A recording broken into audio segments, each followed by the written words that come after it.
Action box буюу сонгуулийн хайрцагт нэвтрүүлгээр өргөжлүүлэг хүргэж байгаа. Энэ удаад би бас студид ярилцахаар бас очтыг өрсөн байгаа. За Ардчилсан мөнхийн төлөв хоолны гишүүн Батсандан болон оюун гэрэл нар энэ өдөр студид хүрэлцэн ирсэн байна.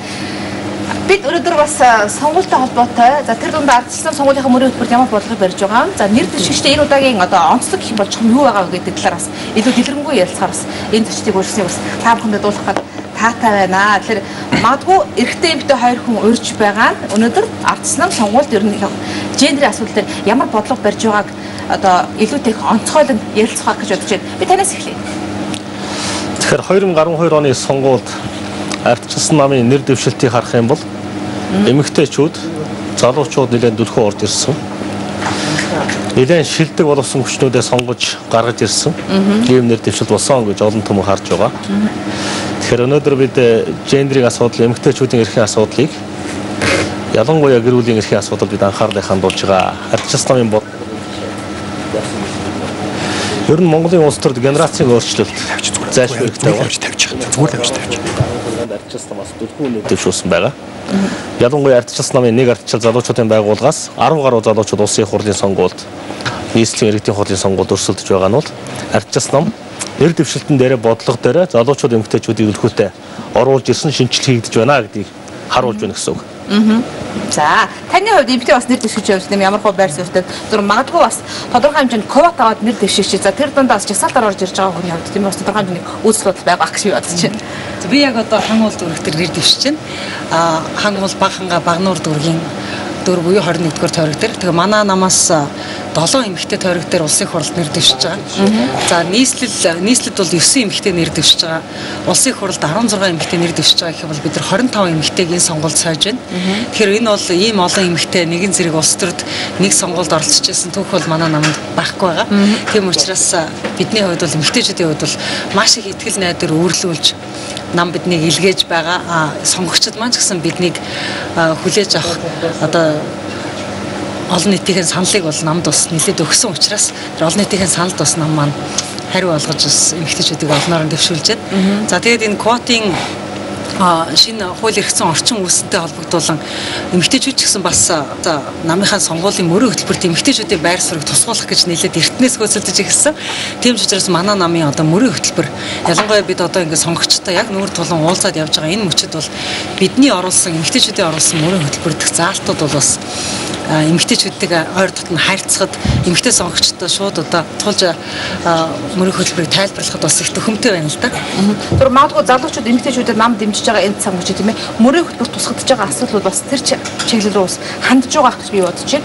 Ер нь яг Ардчилсан залуучуудыг хэрхэн яаж дэмжиж өрөө магадгүй нэр дэвшүүлэхнийг яг баталгаатай их хурл сонгодох тэр одоо тийм ээ араа тэр хүчийг ер нь хэр хийж байна.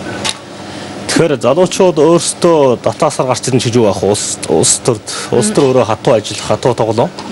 Тэгэхээр мэдээж эрдэм боловсролтой чадвартай залуучууд шударга өрсөлдөөний зарчмаар сонгогдож гарч ирнэ. Энэ бололцоо боломжийг Ардчилсан нам залуучуудаа эмэгтэйчүүдэд олгож байгаа нь бол том дэвшил гэж бид ойлгож байгаа.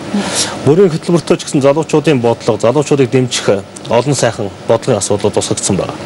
Ганцхан зүйлийг хэлье, Ардчилсан намын мөрийн хөтөлбөрт залуучуудын асуудлыг хариуцсан байгууллагыг байгуулна гэж тодорхой заасан байгаа. Агентлаг байгуулна гэдэг тодорхой заасан байгаа. Гэр бүл рүү анхаарал хандуулсан байгаа. Гэр бүлийн хүчирхийлэлтэд тэмцэх цагдаагийн дэргэд тусгай нэгж байгуулж ажиллаулна гэж тодорхой заасан байгаа. Яамдуудын дэргэд байгаа сангуудыг нэгтгэх замаар жижиг дунд үйлдвэрлэлийг дэмжинэ. Өөрөөр хэлбэл өрхийн орлогыг нэмэгдүүлэх чиглэлд олон алхмуудыг хийнэ гэж мөрийн хөтөлбөртөө тодорхой оруулсан байгаа.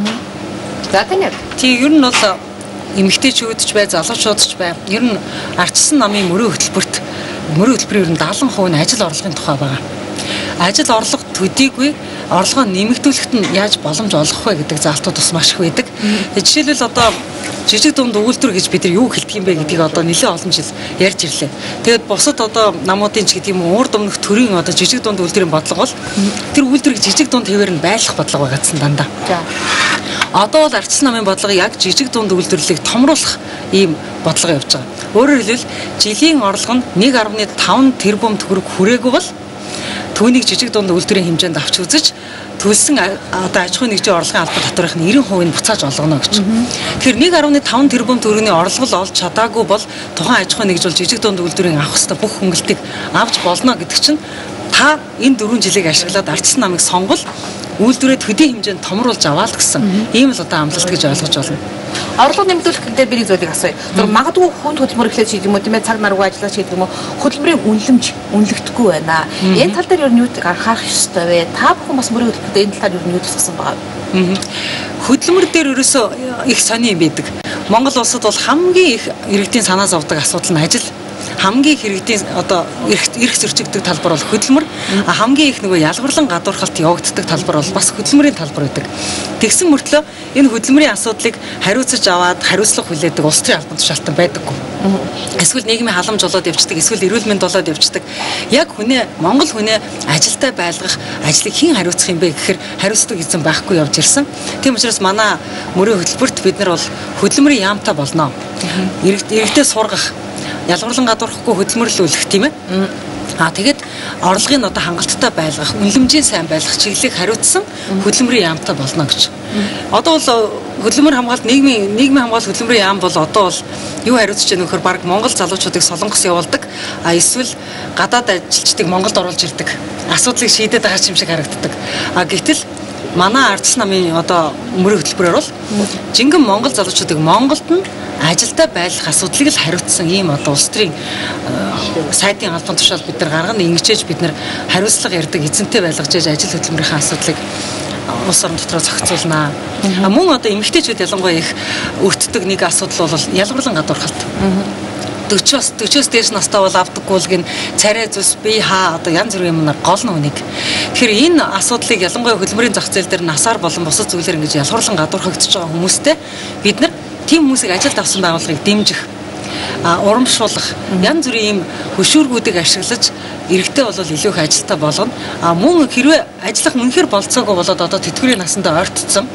Тэгсэн мөртлөө тэтгэврт гарах гэхээр 10-аад жил ажил хийгээгүй гэсэн ийм одоо эдийн засгийн хямралын үед ажил хийгээгүй өнгөрчихсөн ийм хүмүүс зөндөө байгаа.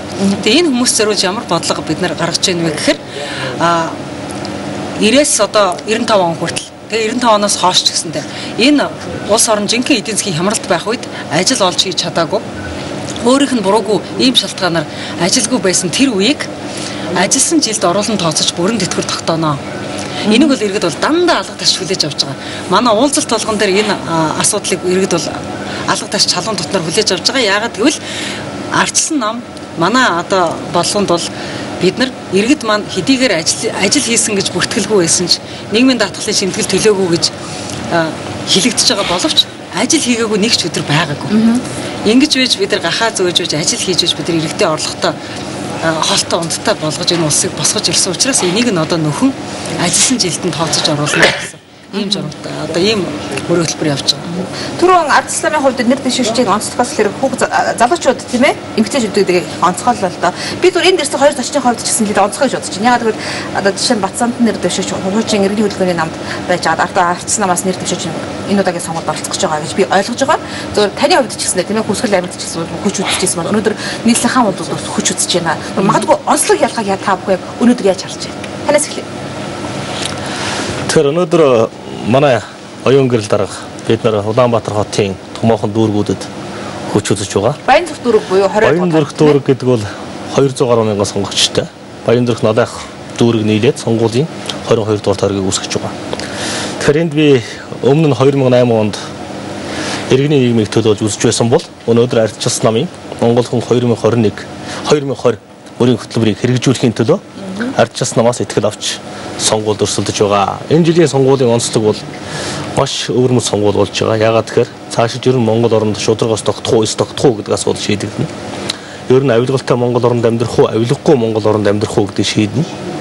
Ер нь Монгол орныг олигархууд удирдах явах юм уу, Монгол орн олон түмний эрх ашигт хангагддаг улс орн байх юм уу гэдгийг шийдэгдэнэ.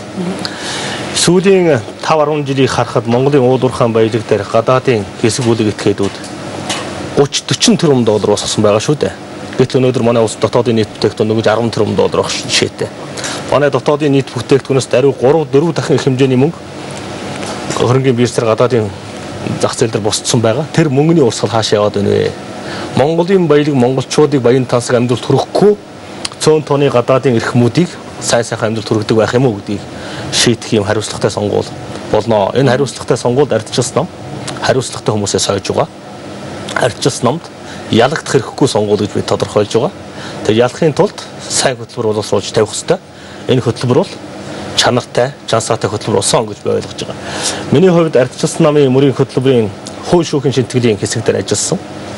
Хууль шүүхийг шинтгэхгүйгээр хүний эрх хэрэгчлөө хангагдана гэдэг ойлголтод байхгүй. Шударгаас бий болно гэдэг ойлголт байхгүй. Ганцхан жишээ хэлье. Өнөөдөр эрүүгийн хуулийн шийдвэр гүйцэтгэл, иргэний хэргийн шийдвэр гүйцэтгэлийг хараад үзэхэд эрүүгийн хэргийн шийдвэр гүйцэтгэл 90% орчимтай биелэлттэй явж байхад иргэний хэргийн шийдвэр гүйцэтгэл нэг 60 орчим хувьтай явж байгаа шээ. Олон хүн шүүх шийдвэр гаргадаг, шүүхийн шийдвэр нь хэрэгждэг. 5-10 жил хүлээгээ сууж байгаа. Тэгэхээр иргэний хэргийн шийдвэр гүйцэтгэлээр томоохон реформ хийя гэж ардчилсан намын хөтөлбөрт оруулсан. Орчин үеийн төвшөнд гаргая.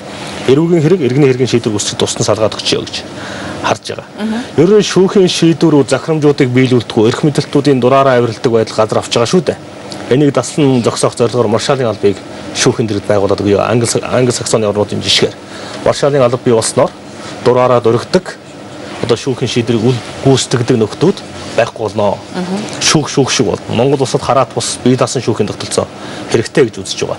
Ер нь шүүх хуулийн шинтгэлтэй холбоотой олон сайхан заалтууд болсон. Хуулийн тухай хуулийн асуудал орсон байгаа. Нэг хэсэг хуулийг орондоо застдаг, гэртээ застдаг, хуулийн хулгай газар авлаа штэ. Хуулийн тухай хууль батлан гаргаснаар хууль батлах, хуулийн дэвсэл боловсруулахад тодорхой стандартуудыг бид зааж өгч байгаа. Хууль хулгайлдаг байдал байхгүй болно.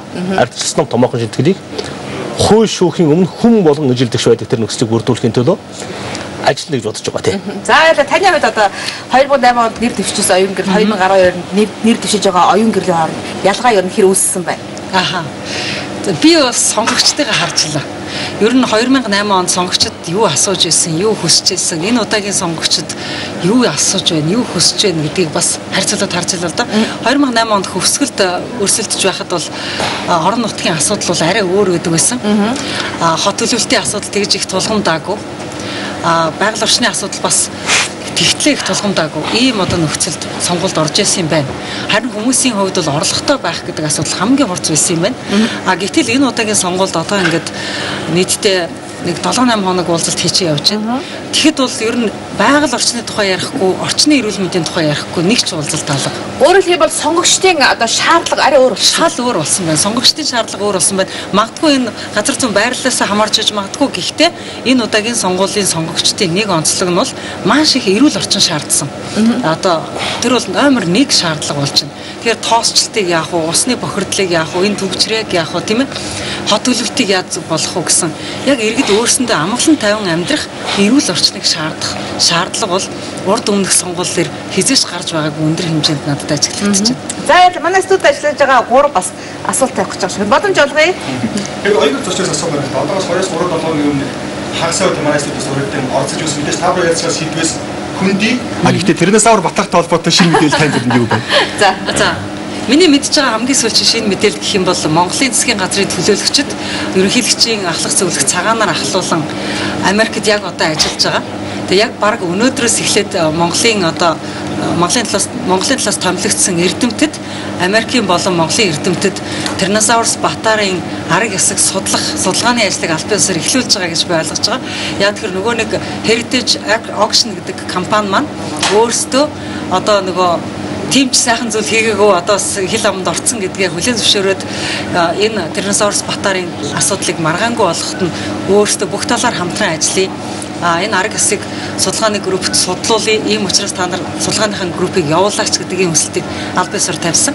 Тийм учраас одоо хоёр талаас маш сайн харилцан ойлголцолтойгоор судалгааны ажил өнөөдөр эхэлж байгаа. За миний мэдж байгаа мэдээлэл энэ л байна. За энэ зөвлөлд нэмжлэхэд манай ардчилсан намын мөрийн хөтөлбөрт орон нутагт палеонтологийн музей байгуулахыг дэмжсэн мөрийн хөтөлбөр тусгагдсан сайн санд байгаа. Тэгэхээр бид энэ түүхийн олдвор, археологийн олдврыг Монголдо үлдээх, Монголын үн төвийг хамгаалах, хадгалах чиглэлд ардчилсан нам томоохон хөтөлбөр боловсруулж байгаа гэдэг хэлмээр байна. Тэгээд Tyrannosaurus Bataar-ын хэрэг гарахаас бараг 3 сарын өмнө өгжсэн саналын дагуу манай намын мөрийн хөтөлбөр төр үлэг гөрвлийн музей, үлэг гөрвлийн паркуудыг байгуулах мөрийн хөтөлбөр бол нэлээд явж исэн. Тэгээд тийм ч учраас одоо энэ хэрвээ Tyrannosaurus Bataar маань буцаад ирэх юм бол ардчилсан намын мөрийн хөтөлбөрт түүнийг нь одоо хүлээн авах, байгуулах парк, музейнийх нь асуудал тусгагдсан явж байгаа. За дэлгэр боломж олгоё. За. Тэгэхээр энэ удаагийн сонгуульд сонгогчдын зүгээс ямар сонголт хийх вэ гэдэг дээр мэдээж хэвлэл мэдээллийн байгууллага бол маш их анхаарлаа хандуулж байгаа шүү дээ. Тэгэхээр саяын 2008-аас 2012 оны хооронд бүрэн эрхээ хэрэгжүүлсэн улсын хурл өөрөө хариуцлагагүй ажиллаа гэдэг шүүмжлэл зарим нэг эрх барих намуудын гишүүдийн зүгээс ч гэсэн цохолдож ирсэн л да. Тэгэхээр өөрөөр хэлбэл юу гэдгийг гэхээр сонгуулийн хуулийг батлах энэ явцад хоёр нам бол зөвхөн дундын зарчмаар сонгуулийн хуулийг баталчлаач гэдэг юм уу. Энэ улсын хуралд хэрэгжиж байгаа нам төвтэй бодлого цаашид яаж халагдах вэ? Улсын хурал парламентынхаа засаглалыг хэрэгжүүлэх, ардчилсан засаглалаа хэрэгжүүлэх нь боломж 2012 оны сонголтоор бий болж чадах болов уу гэдэг дээр аль аль нь байр суурь илэрхийлэхгүй. За. Ер нь бол энэ удаагийн манай мөрийн хөтөлбөр дээр парламентын үйл ажиллагааны онцлогтой холбоотой нэг чухал заалт байгаа. Энэ бол манайх парламентын хяналтыг хэрэгжүүлэхдээ өөрөөр хэлбэл парламентын засгийн газрыг хянаж явах хэрэгтэй. Парламентын хяналтыг хэрэгжүүлэхдээ иргэдийн оролцоотой нээлттэй сонсголын зарчим дээр үндэслэж хяналтаа хэрэгжүүлнэ гэж байна. Урд нь бол парламентын хяналтыг хэрэгжүүлэхдээ хэдхэн улсын хурлын гишүүд ажлын хэсэг байгуулад өөртөө очиж бараг хяналтын байцаагч шалгах юм шиг үйл ажиллагаа явуулдаг байсан. Тэгээд өөртөө шалгаж дийлдэг, шалгаж баарддаг. Тэгээд энэ Монгол улс удам том учраас хүрдэг. Тэгээд энэ тэнд асуудал зөрчигдөхөд парламент ямар ч арга хэмжээ авч чаддаггүй юм байсан. Одоо бол манай мөрийн хөтөлбөр дээр парламент хяналтыг хэрэгжүүлэхдээ ард түмнийхээ оролцоотой, иргэдийнхээ оролцоотой хэрэгжүүлнэ гэсэн заалт орж байгаа. Тэгэхээр зэрэг парламент гаргаж байгаа хуулиа яаж биелж байгааг хянах чадвар бол одоо ирэх парламентод бол сайжрна гэж бодож байна. За таны парламентын үндсэн чиг үүрэг бол ерөнхийдөө хууль батлах, баталсан хуулийнхаа хэрэгжилтэнд хяналт тавих гэж хоёр үндсэн. Тэгэхээр хяналтыг хэрэгжүүлдэг парламентын механизм нь парламентын хяналтын хороодоор дамжиж, хяналтын байнгын хороодоор, тусгай хяналтын хороодоор дамжиж хэрэгжүүлдэг л дээ. Мөрийн хөтөлбөр тодорхой заагдсан байгаа. Аудитын хяналтыг оруулж ий. Парламентын дэргэд авилгын хяналтын хороог байгуулъя. Парламентын дэргэд статистикийн хяналтын хороог байгуулъя. Парламентын дэргэд хүний эрхийн хяналтын хороог байгуулъя гэсэн тодорхой заалтууд орсон байгаа. Ардчилсан ялсан тохиолдолд улсын хурлын хяналтын механизм хүчтэй ажиллана гэдгийг хэлмээр байна. За яг өндөр бас сонгуулийн сурталчилгаа хийж байгаа цагт бас одоо студент зочд маань ч гэсэн сонгуулийн мөрийн хөтөлбөр намынхаа амралтуудыг хэлэхэд дамжиггүй. Гэтэ би нэг зүйлийг тодруулаад асууя. Юу ч юм альваа сонгуул гэдэг бол өрсөлдөө.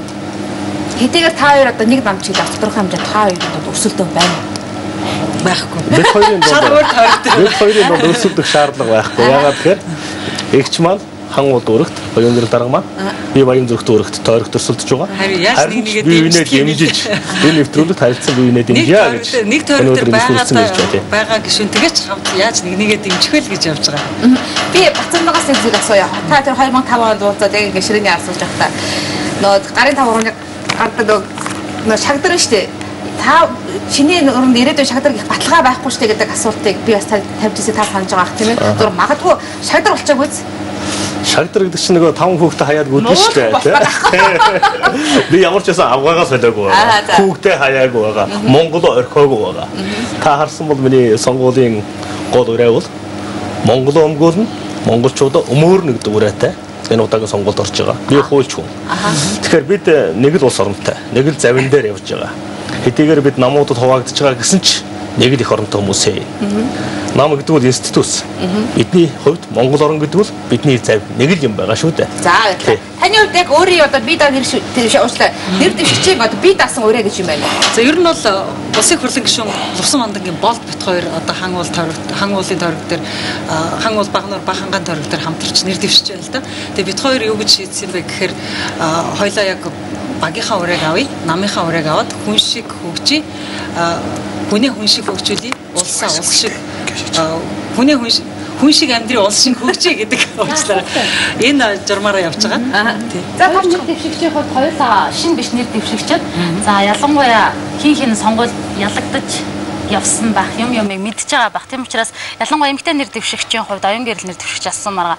Эмэгтэйчүүд сонгуульд ялагдчихад ямар учир шалтгаан, унсан мөх шалтгаан мундахгүй гэдэг ч гэсэн ямар зүйл тоочтой гэхээр эмэгтэйчүүдэд дэмждэггүй юм байна.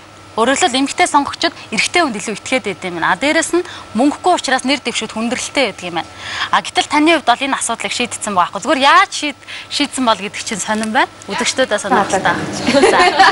За. За миний Facebook руу орох юм бол би хандвийнхаа дансыг ил тод тавьсан байгаа.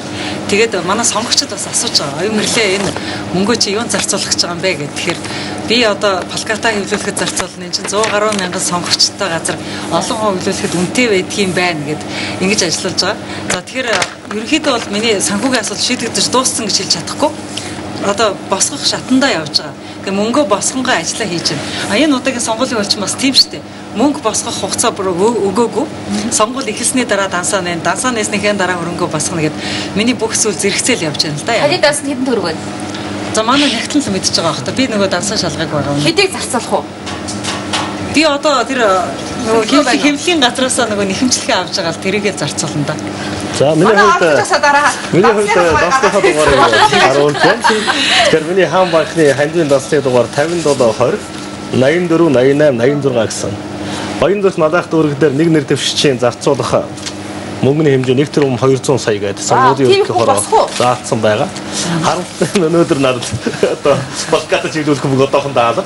А гэхдээ найз нөхдүүдээс хандуулагчдаас гуйна та бүхэн Бацандангаа дэмжиж байгаа, Монголын ардчлалыг дэмжиж байгаа, шудраг усыг дэмжиж байгаа хүмүүс дэмжээрэй гэж бас хүсэж байна.